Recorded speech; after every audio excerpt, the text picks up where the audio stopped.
예, 오늘 제목은 그리스도인의 사회생활인데요. 이 코로나 사태 이후에 이제 누가 또 아마 어떤 의도가 있어서 그런지 모르지만 여론조사를 한 것 중에 보니까 불교 신자와 천주교 신자들은 긍정적 이미지가 높은 반면에 개신교 신자들은 부정적인 이미지, 그것도 아주 좋지 않은 부정적인 이미지들로 사람들이 인식하고 있다. 뭐 이런 여론조사가 나왔더라고요. 물론 하루 이틀 이런 걸 본 것은 아니지만 코로나 사태 이후로 더욱더 사람들이 이 교회에 대한 반감을 갖게 합니다. 거기에는 뭐 여러 가지 뭐 우리가 해명할 내용도 있겠고 변명할 내용도 있겠지만 어쨌거나 하여간 이름을 교회라고 하는 이름이 이게 들어가다 보니까 그것으로 인해서 참 그리스도인 교회 다니는 사람들이 다 같이 한꺼번에 이게 참 매도당하는 그런 안타까움도 있고 또 실제로 정말 이 교리적으로 성경적 가르침에서 벗어나서 자기 신들의 어떤 개인적인 신념에 따라서 잘못된 행동을 하는 분들도 여럿 있는 것 같아요. 어쨌거나 참으로 부끄럽기도 하고 당혹스럽기도 하고 또 내 자신을 돌이켜 볼 수밖에 없습니다. 과연 내가 예수님께서 세상에 나아가 빛과 소금이 되라고 한 그 사명에 얼마나 충실했을까? 나를 보고 사람들은 어떤 이미지를 가졌을까를 생각해 보니까 참으로 부끄럽기 그지없는 것 같습니다. 성경에 따르면 로마서 1장에 하나님께서 하늘로부터 하나님의 진노가 이 땅에 쫓아 계시되었는데 이유는 경건치 못한 것과 불경건과 불의라고 했습니다. 불경건은 수직관계입니다. 우리가 하나님과의 관계에서 하나님을 하나님으로 제대로 섬기지 못하고 경배치 못한 그와 같은 것에 대한 진노이시고, 두 번째는 불의는 이웃, 즉 나 이외의 다른 이웃, 하나님이 창조하신 여러 사람들에게 마땅히 올바른 대접을, 부모님은 부모님 대접, 그렇죠? 형제는 형제로서의 대접, 선생님은 선생님으로서의 대접, 올바로 대우해야 되고 올바른 관계를 맺어야 되는데 그렇지 못한 것에 대한 하나님의 진노라 그랬습니다. 그래서 이 두 가지는 예수 그리스도께서 구약 성경, 신약 성경까지 포함해서 성경 전체를 요약해서 주 내 하나님을 마음과 혼과 생각과 힘을 다해 사랑하라. 이것이 하나님과의 관계에서 우리가 갖춰야 될 태도이고, 그리고 내 이웃을 내 자신과 같이 사랑하라고 하는 이 두 번째 계명은 이웃, 즉 우리와 함께하는 모든 인류, 다른 사람들과의 관계에서 주께서 명하신 것인데, 주님께서는 이 두 가지를 우리에게 다시 회복시켜 주시기 위해서 우리에게 자신의 영원한 생명을 주신 것입니다. 사랑할 수 있는 생명, 불경건과 불의할 수밖에 없는 아담의 타락한 생명 대신에 하나님의 성품이 담긴 위로 하나님을 사랑하고 옆으로 수직으로 하나님을 사랑하고 수평으로 이웃을 사랑할 수 있는 그 생명을 우리에게 주셨습니다. 다만 우리가 이 생명, 이 성령님을 조차 우리가 살지 아니하고 여전히 때로는 자주 육신을 따라 행동하다 보니 하나님의 기대하시는 바 그런 열매가 나오지 못하는 것이 심히 안타깝죠.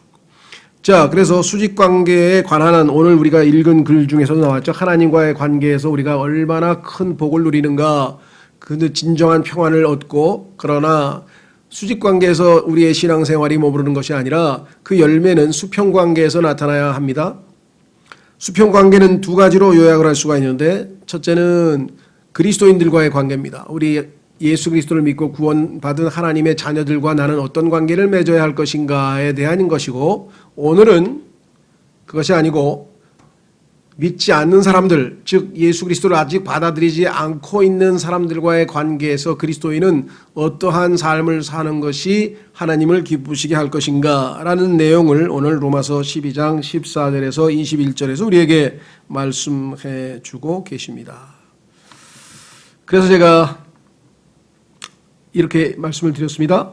그리스도인은 주보에 형제로서 교회 생활만 하는 것이 아니고 세상과도 관계를 맺고 사회생활, 대인관계, 사회생활을 하게 됩니다. 그래서 로마서 14장에서는 하나님의 왕국은 먹는 것과 마시는 것이 아니요 성령 안에서 의와 화평과 기쁨이라. 이것들로, 즉 성령 안에서 우리가 의와 화평과 기쁨으로 살아간다면 하나님께서 우리를 받아주실 뿐만 아니라 세상 사람들도 우리를 인정해 줄 것이다 라고 성경은 분명히 약속을 했습니다. 자, 그래서 우리는 성경은 이때 다시 주보로 돌아가서 우리가 취해야 할 자세에 대해서도 말씀하고 있습니다. 대인관계, 세상에 믿지 않는 사람들과의 관계는 어떻게 해야 될 것인가. 대부분의 열심히 많고 열정이 많고 소위 말하면 뜨거운 그러한 그리스도인들에게 있어서의 장점은 어떻게든 복음을 열심히 전해서 사람들을 구원시켜서 하나님께 보내야 되겠다. 하나님께 영광을 돌려야 되겠다. 그것 너무나 참 좋은 것이고 필요한 것이겠죠. 그런데 안타까운 것은 세상에 있는 믿지 않는 사람들을 볼 때 오직 구원의 대상으로, 다시 말하면 내가 전도해야 될 목표로만 바라본다면 그것은 또 성경적으로 잘못된 것입니다. 그들은 구원의 대상이요 전도의 목표일 뿐만 아니라 그 전에 이미 하나님의 형상으로 창조된 한 인간입니다. 그렇기 때문에 그들을 충분히 이해하고 그들과의 충분한 건전한 어떤 관계가 형성되기 전에 무조건 공격 목표로 내가 저 사람을 공격해서 예수님을 믿게 만들어야지, 이런 자세로 접근하려고 하고 있고 그것 때문에 일어나는 부작용이 어마어마합니다. 사실은 저도 거기에서 많은 실패를 보았기 때문에 고백드리지 않을 수밖에 없는데요. 예수 그리스도를 믿고 난 다음에 정말 관심이 세상에는 없어졌기 때문에 오직 주 안에서 구원받은 그 형제들과만 교제를 했고 옛 친구들과는 정말 몇 번에 걸쳐서 이렇게 간증도 하고 전도를 했지만 전혀 먹혀들지가 않으니까 관계가 자연적으로 소외되었고 끊기게 됐습니다. 거기서 이제 실패를 한 거죠. 그 사람들이 당장 예수님을 안 받아들이고 또 때로는 뭐 조롱도 한다고 해서 그들하고의 관계를 끊어버리는 것이 과연 올바른 태도냐, 세상과의 구별된 삶을 얘기하는 것이냐, 성경에서 말씀하시는 진정한 거룩한 삶이 그것이냐, 그것은 아니죠. 그 사람들은 하나님께서 세상에서 우리에게 허락하신 친구입니다. 그러한 친구들이 저 친구 예수 믿더니 뭐 친구고 뭐고 다 하나도 없네, 어우 저거 뭐야, 이렇게 되면 안 되죠. 그 사람들과 예전처럼 술 마시고 같이 그렇게 죄를 짓는 일에는 동참할 수 없어도 계속해서 관심을 가지고 그들의 삶이 어떤지, 직장 생활은 잘 하는지, 아이들은 잘 크는지 이렇게 해서 계속 관심을 가지고 해야 되는데 저는 그거를 완전히 실패를 했어요. 누가 그걸 가르쳐주는 사람이 없었고 배우지를 못했습니다. 그래서 예수 그리스도를 믿는 형제들과 있을 때는 너무 기쁜데 세상 사람들하고 있을 때는 너무 답답하고 할 얘기가 없는 거예요.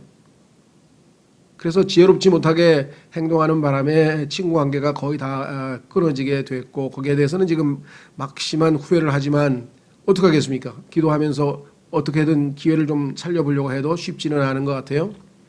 그 중에서도 제가 아주 친하게 지냈던 친구들이 있었는데 어쩌다가 계기가 돼서 만나게 되면 제가 꼭 전도 책자나 그런 걸 가지고 가서 주었어요.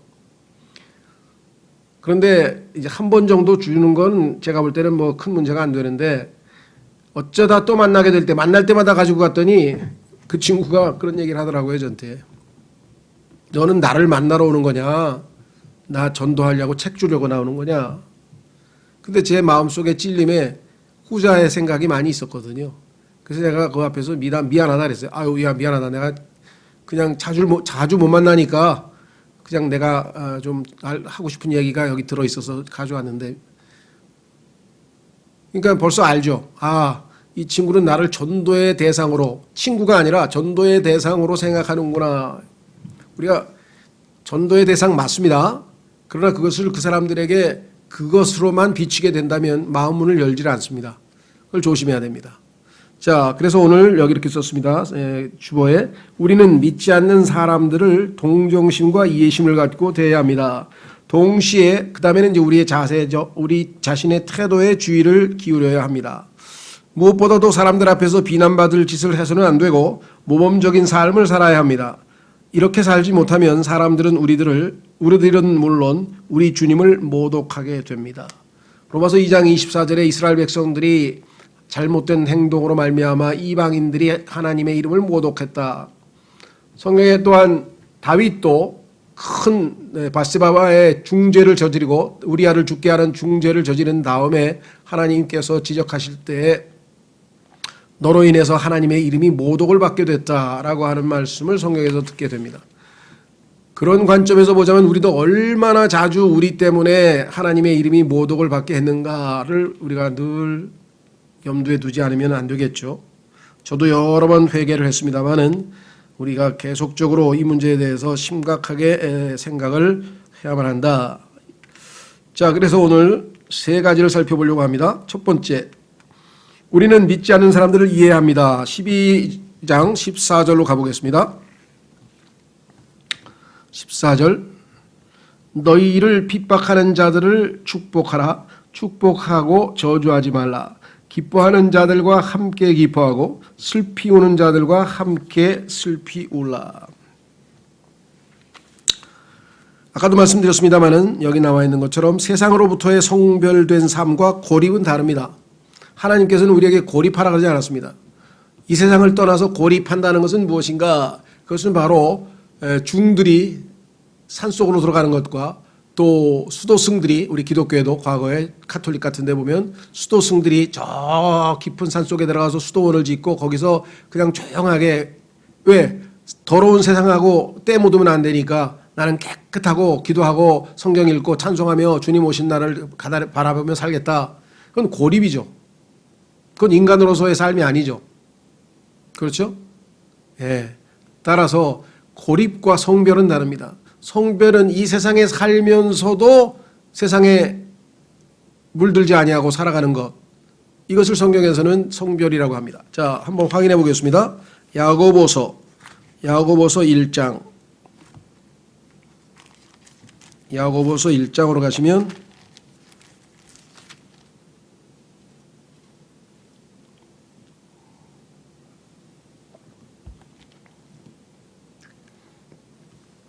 27절 하나님 곧 아버지 앞에서 순수하고 더럽지 않은 신앙 행위는 이것이니 즉 고난 중에 있는 아버지 없는 자들과 과부들을 돌아보고 세상으로부터 자기를 지켜 더럽혀지지 아니하는 것이니라. 그러니까 세상으로부터 자기를 지켜 더럽혀지지 않는다는 것을 고립해서 세상 바깥으로 나가버리는 것으로 착각해버리는 그리스도인들도 많이 있었고 지금도 있습니다. 자, 그래서 우리는 이 세상에 살지만 이 세상의 영향으로부터 우리가 더럽혀지지 아니하고 온전히 지키기 위해서 하나님의 말씀의 물로 우리를 늘 씻고 주 예수 그리스도의 보배로운 피로 늘 씻고 성령님의 충만하심을 따라 우리가 성별된 삶을 사는 것이죠. 자, 첫 번째는 뭐냐? 그들을 대적해서는 안 됩니다. 핍박하는 자들을 축복하라 그랬죠. 자, 예수님이 본을 보이셨기 때문에 한 구절 찾으면 이해가 되시겠죠. 베드로전서 2장 23절로 가시면, 베드로전서 2장 23절에 가시면 예수님께서 자기를 핍박하는 사람들에게 뭐라고 태도를 취했는가. 베드로전서 2장 23절 이렇게 나와 있죠. 욕을 당하시되 맞대어 욕하지 아니하시고 고난을 당하시되 위협하지 아니하시며 오직 의롭게 심판하시는 분에게 자신을 맡기시고 욕을 당하시되 맞대어 욕하지 아니하셨다. 스데반도 자기에게 돌을 던져서 죽게 만든 그러한 장본인들 앞에서 그들을 용서해달라 하고 얘기한 걸 보면 참으로 그들이 실천적인 그리스도인이었다.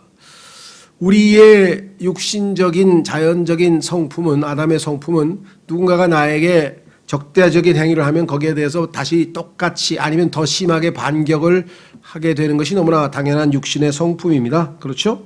네. 반면에 하나님의 말씀에 붙들려서 이 말씀을 믿음으로 우리가 순종한다면 이렇게 스데반처럼 예수 그리스도처럼 그런 모습을 보일 수 있겠죠.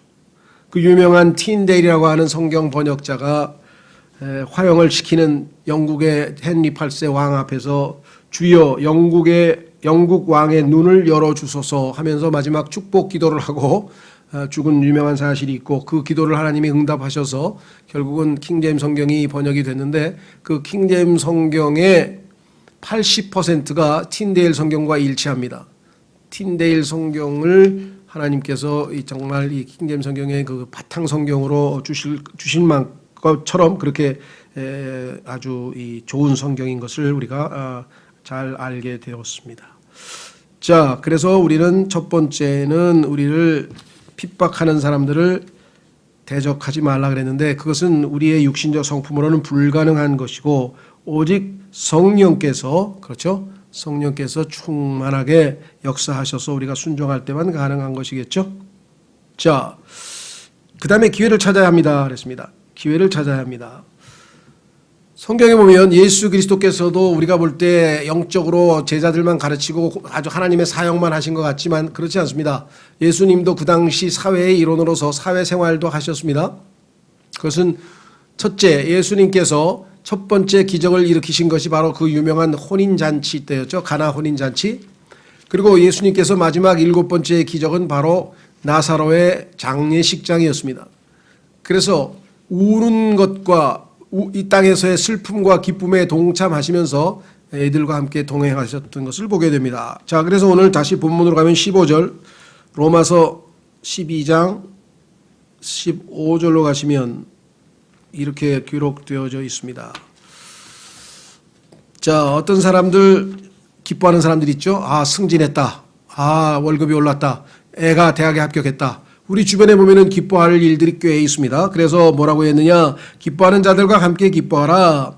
기회가 있잖아요. 아, 사귀기 힘든 기회가 있는데 좋은 일이 있으면 가서 축하 엽서라도 주고 아니면 뭐 이 선물이라도 자그마한 걸 하나 하든지 어떤 방법으로든지 우리가 기회를 얻을 수 있습니다. 기뻐하는 자들과 함께 기뻐하고 그렇죠? 두 번째, 슬피 우는 자들과 함께 슬피 울라. 예, 그래서 저도 뭐 하여간 가능하면 이 결혼식장이나 또 장례식장이나 이런데 가능하면 안 빠지고 갑니다. 그 좋은 사귐의 어떤 계기가 만들어지는 거죠. 그리고 그 사람들에게는 아, 나에게 관심이 있어서 내가 슬프고 힘든데 그래도 위로하러 왔구나, 또 축하해주러 왔구나, 이런 걸 우리가 이 기회를 찾아서 그렇게 인간관계를 잘 유지하는 것이 필요하겠죠. 자, 그렇다고 해서 무슨 뭐 관계 유지가 목적이 아니라 그리스도인의 자연스러운 성품. 왜? 예수 그리스도께서 바로 기뻐하는 자들과 함께 기뻐하고 슬퍼하는 자들과 슬피 우는 그러한 성품을 지니고 계셨기 때문입니다. 더더군다나 이 땅의 제3세계 아랍 세계를 포함해서 많은 곳곳에 정말 어렵고 힘든 사람들, 정말 뭐 방송에도 보면은 뭐 월드비전도 있고 뭐 선한 이웃도 있고 뭐 해서 얼마나 그 아프리카나 이런 데서 우는 사람들이 우리가 직접 목격을 못해도 그런 사람들을 참 볼 때 마음이 우리도 참 같이 슬퍼할 수 있는 마음을 가져야 되겠다. 울고 있는 그리스도인은 말할 것도 없고요. 자, 그런데 슬피 우는 자들과 함께 슬피 우는 것은 그래도 정말 이 상대적으로 볼 때 좀 쉬운데 기뻐하는 자들과 함께 기뻐하는 것은 아담의 성품으로는 좀 쉽지 않습니다. 그래서 나온 속담이 사촌이 땅을 사면 배가 아프다.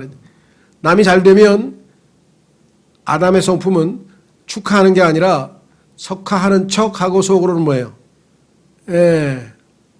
질투가 일어났네. 그래서 속이 불편하고 마음이 불편하고 그래서 막 힘들어하는 것이 인지상정이죠.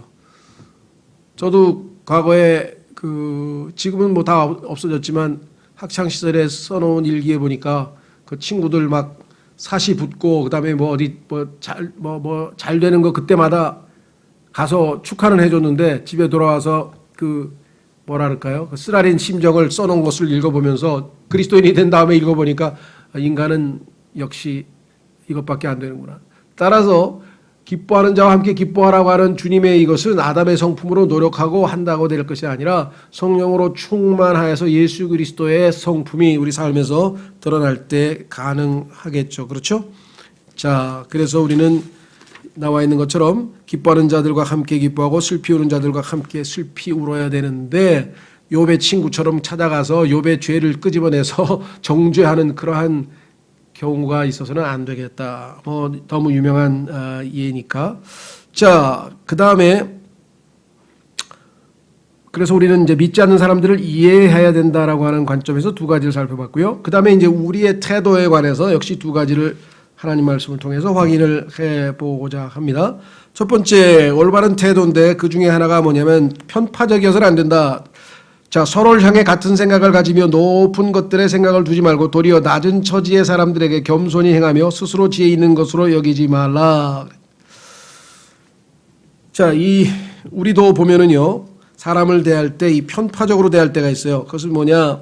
그 사람의 외적인 여러 가지 조건, 그 사람의 사회적 지위, 그 사람들의 재산 이 등등등등에 대해서 그것이 어느새 우리에게 사람을 평가하거나 대할 때에 우리에게 영향을 끼치게 되죠. 그런데 하나님께서는 이와 같은 것은 악한 것이다라고 지적을 하셨습니다. 확인해 보겠습니다. 야고보서 2장 1절.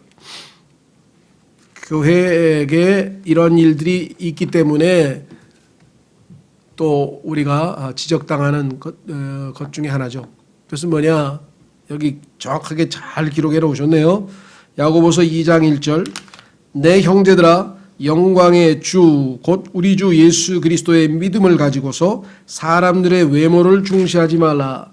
만일 너희 지표에 금반지를 끼고 아름다운 옷을 입은 사람이 오고 또 허름한 옷을 입은 가난한 사람이 들어올 때 너희가 화려한 옷을 입은 자에게 관심을 기울이며 그에게 이르되 여기 좋은 자리에 앉으소서 하고 또 그 가난한 자에게 이르되 거기 서 있든지 여기 내 발받침 밑에 앉으라 하면 너희가 너희끼리 차별하며 악한 생각으로 판단하는 자가 되지 아니하느냐. 그렇죠? 자, 그래서 우리는 편파적으로 행동해야 안 되고 누구에게나 다 동일하게 대주어야만 합니다. 유다서 16절도 비슷한 내용이 써있나 한번 확인해 보겠습니다. 바로 오른쪽으로 몇 장 더 넘기셔서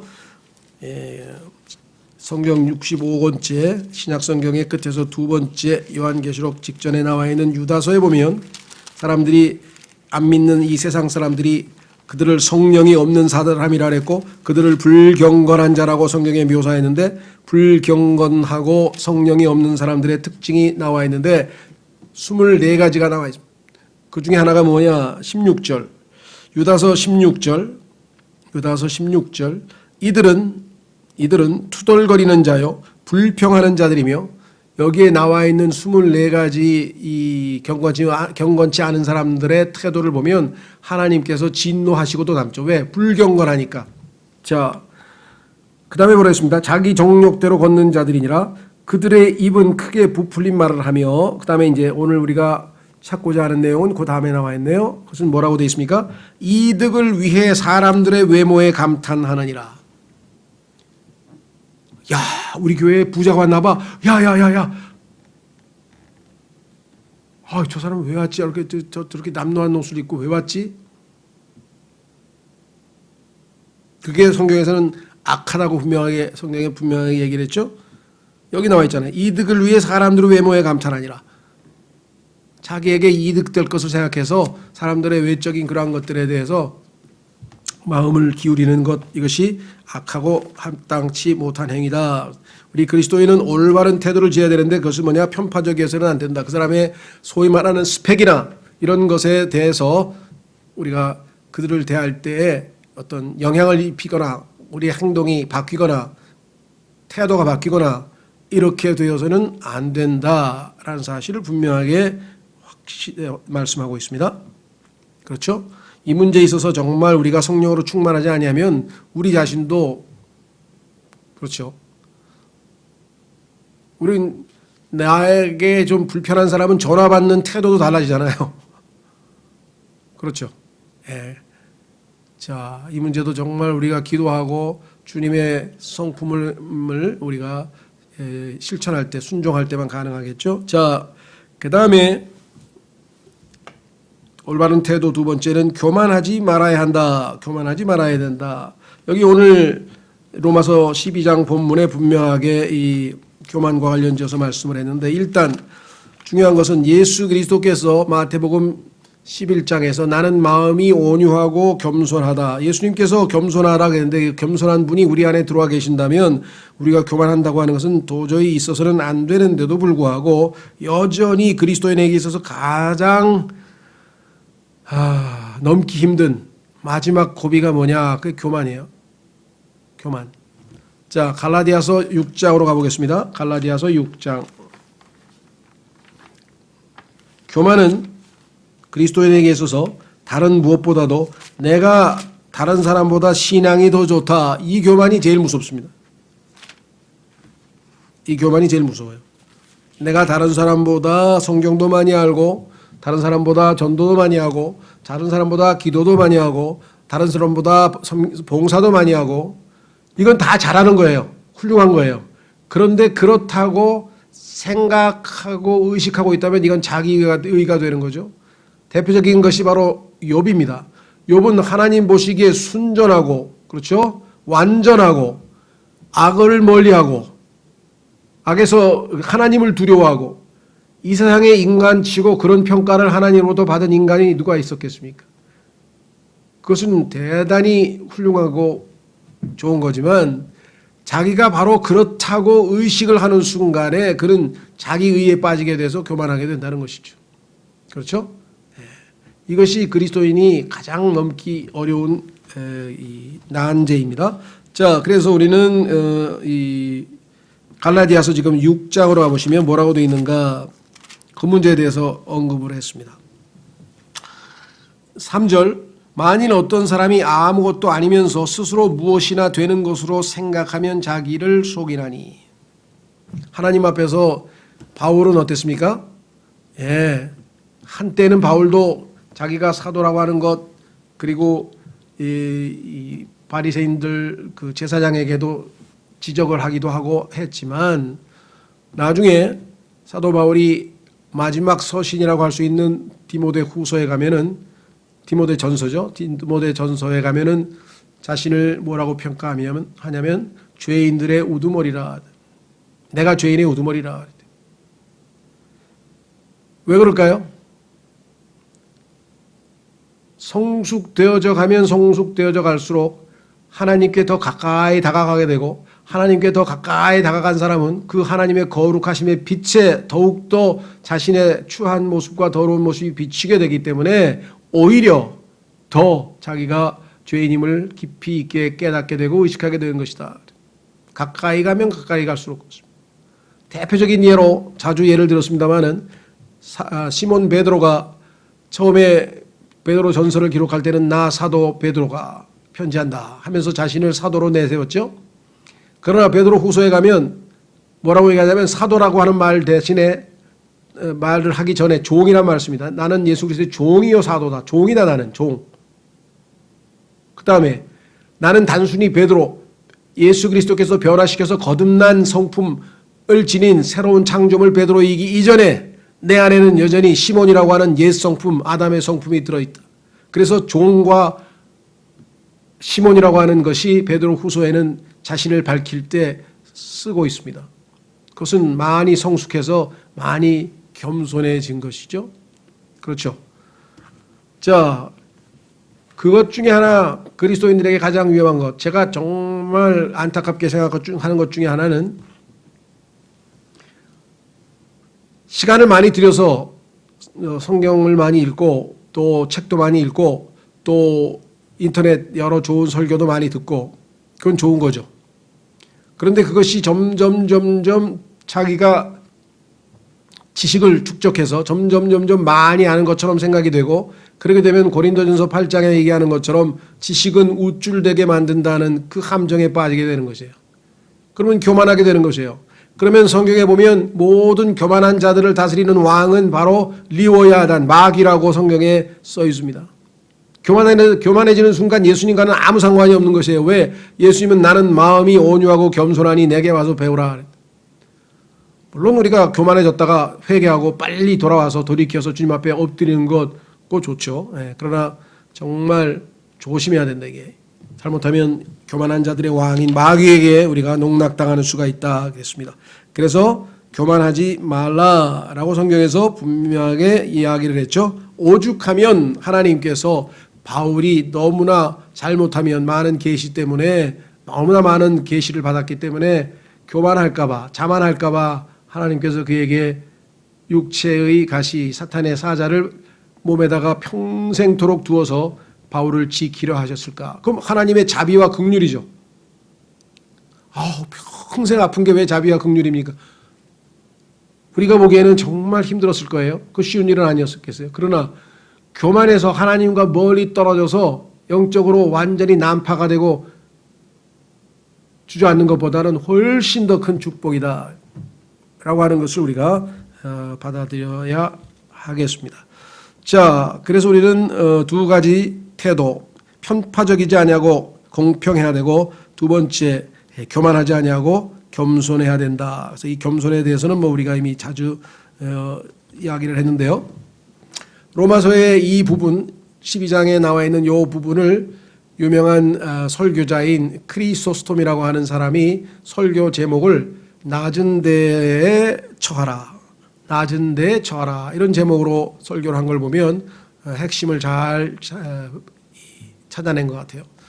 4세기 정도에 등장했던 이 기독교 설교자로서 크리소스톰이라고 하는 분이 계셨는데, 이분은 워낙 명설교자여서 후일에 이 사람을 황금의 입이라, 골든 마우스, 황금의 입이라고 하는 칭호를 붙여줬어요.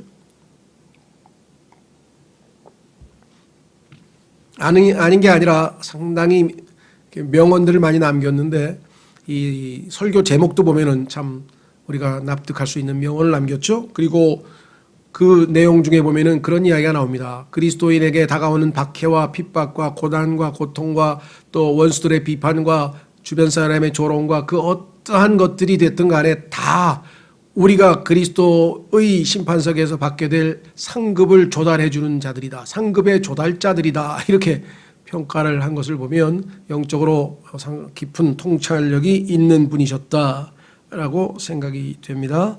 자, 이제 마지막 세 번째로 우리가 세상에서 우리를 힘들게 만드는 사람, 이 세상의 이웃 중에는, 세상에 안 믿는 사람들 중에는 우리의 친구도 있고 또 우리가 보기에는 참 훌륭한 사람도 있고 우리와 좋은 관계를 맺고 있는 사람들도 있지만, 우리 이 땅에서 살다 보면 우리를 힘들게 하고 비방하고 이유도 없이 조롱하고 하여간 해를 끼치고 그런 사람들도 숱하게 많다는 사실을 우리가 사회생활하면서 알 수가 있는데요. 그럴 때 우리는 어떤 태도를 취해야 될 것인가, 이렇게 나와 있습니다. 첫째, 악을 악으로 갚지 말 것. 악을 악으로 갚으면 결국은 싸움밖에 더 안 나죠. 그래서 첫 번째가 바로 악을 악으로 갚지 말라. 이것은 아까 예수님께서 자신에게 욕을 했는데도 불구하고 예수님은 욕을 안 하셨다라고 분명하게 예수님이 보이신 본을 받고 우리 스데반의 예도 우리가 살펴봤죠. 자, 두 번째는 정직하게 살 것. 그래, 정직하게 살 것. 이것도 참 쉬운 일은 아닙니다. 그리스도인이 정직하게 살면요, 때로는 어려움에 처할 때도 많고, 그렇죠. 요즘에 보면은 정직하게 살려고 뭐라 그러나요?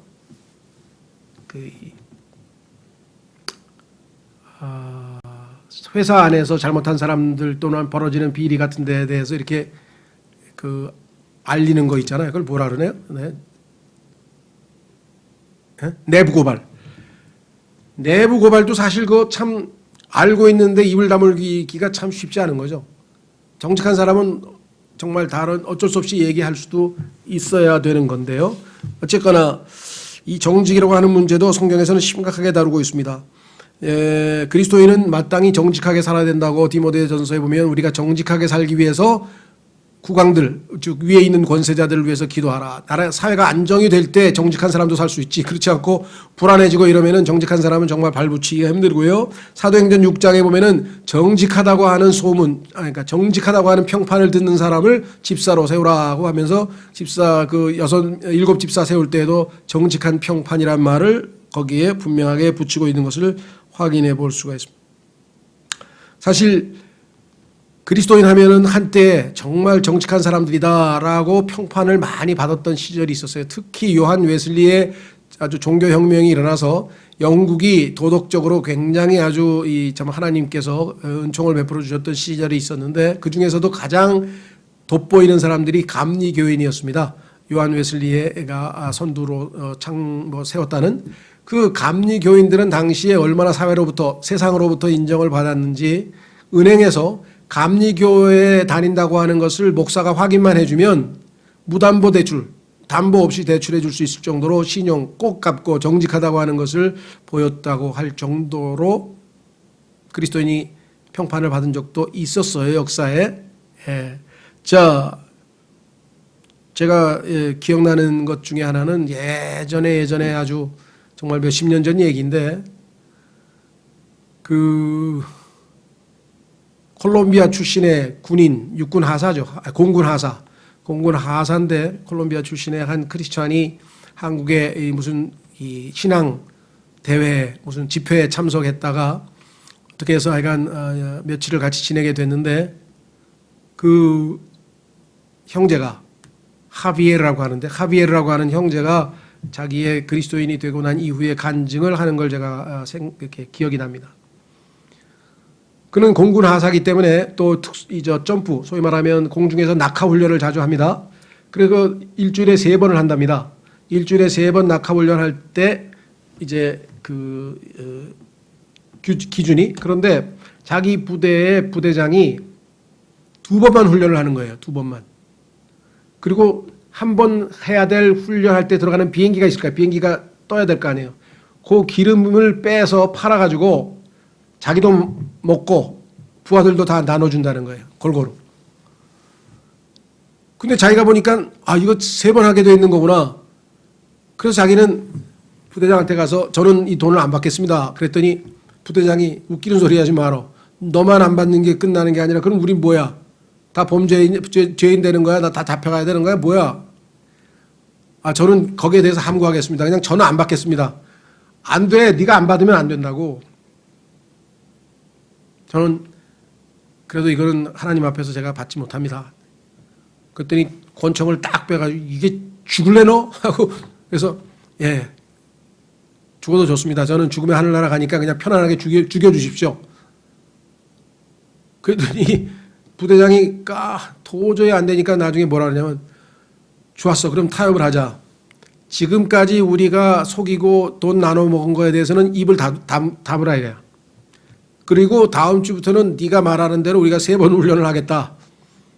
그리고 우리 부대의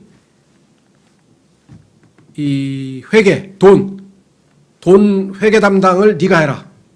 왜냐? 다른 놈들은 다 거기서 떼어먹고 너는 보니까 안 떼어먹을 놈이야. 네가 정직한 놈이니까 내가 너에게 그걸 맡기겠다. 하겠냐 그랬더니 알겠습니다.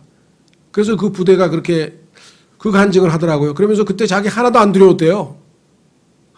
왜? 하나님이 두렵기 때문에 나는 그 돈 못 받겠다 그랬다는 거예요. 그래서 제가 그때 그리스도인이 된 지 얼마 되지도 않았는데 한 2, 3년밖에 안 된 상태에서 굉장히 뭐랄까요? 감동을 받았어요. 이 사람 이런 그리스도인도 있구나. 이거 진짜 믿음으로 산다는 게 이런 거구나. 그걸 느낀 적이 있었는데 모르겠습니다. 우리 현재 그리스도인들 중에서 이 정직하게 살라는 것이 우리의 마음에 얼마만큼 삶에 영향을 끼칠 것인지 한번 좀 깊이 생각해 보시고요. 자, 그 다음에 3번째 화평하게 살 것. 이건 그리스도인에게 있어서 정말 중요하죠. 예수님께서 우리의 화평이라고 하셨는데 예수님이 우리 안에 들어오셨는데 화평이신 분이 들어와 계신데 우리가 화평을 깰 수는 없는 것이죠. 자, 밑으로 내려가면 18절에 가능하다면 너희가 할 수 있는 대로 모든 사람과 화평하게 지내라. 그랬더니 어떤 형제가 다행이다. 왜 그러니까 가능하다면이라고 써 있잖아요. 거기 가능하지 않은 경우는 예외란 뜻 아닙니까? 그래서 맞다고. 아마 제 케이스가 가능하지 않은 것 같아요.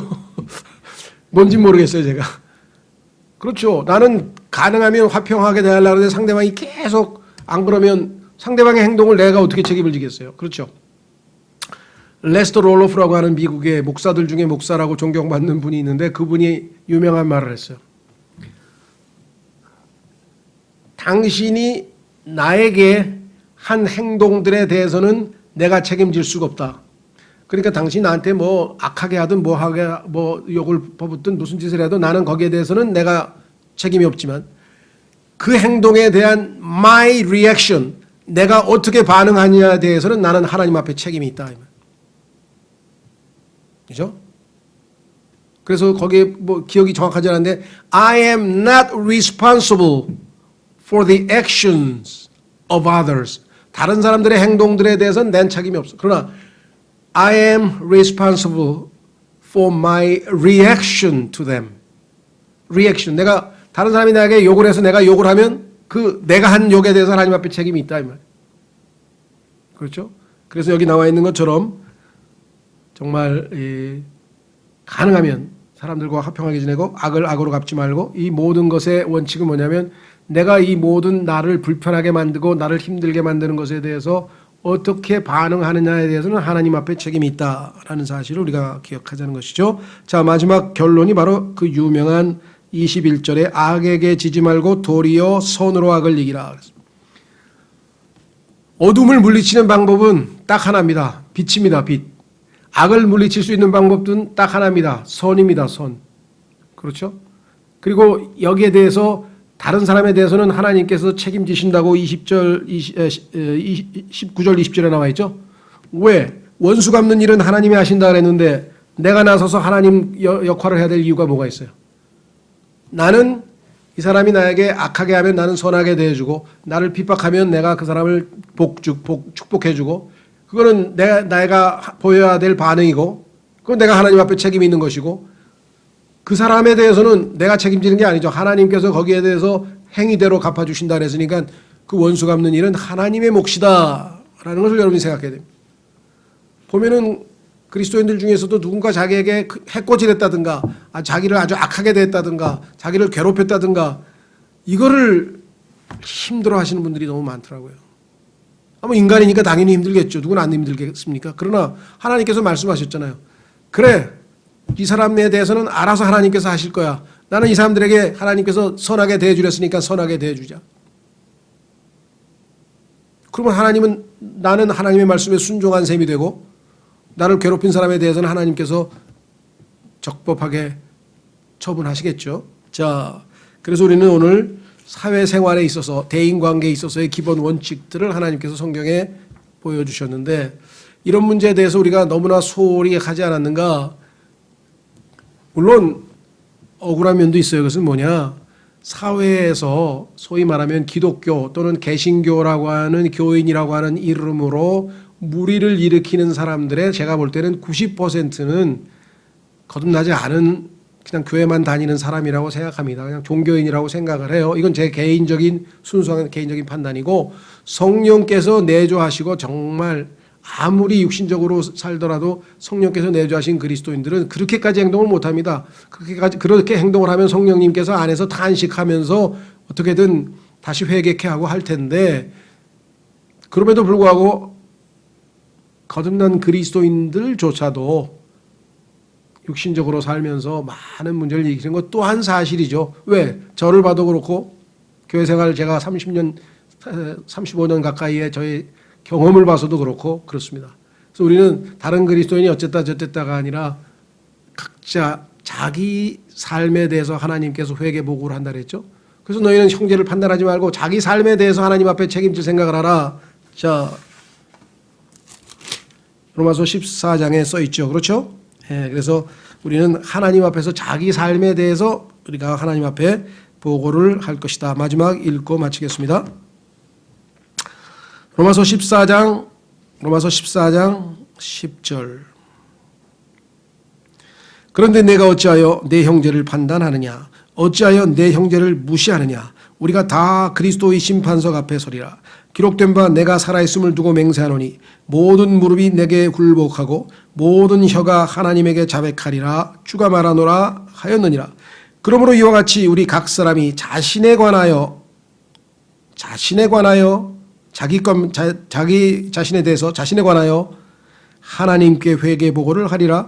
그런즉 우리가 다시는 서로를 판단하지 말고 도리어 이것 즉 아무도 자기 형제의 길에 걸림돌이나 넘어질 기회를 두지 않을 것을 판단할지니라. 이 세상 사람들에 대해서 하나님께서 우리에게 가르쳐 주신 기본 원칙들을 우리가 믿음으로 순종함으로 잘 순종하고 실행해서 하나님께 영광을 돌리는 우리 모두가 될 수 있기를 이 시간 잠깐 같이 기도하겠습니다.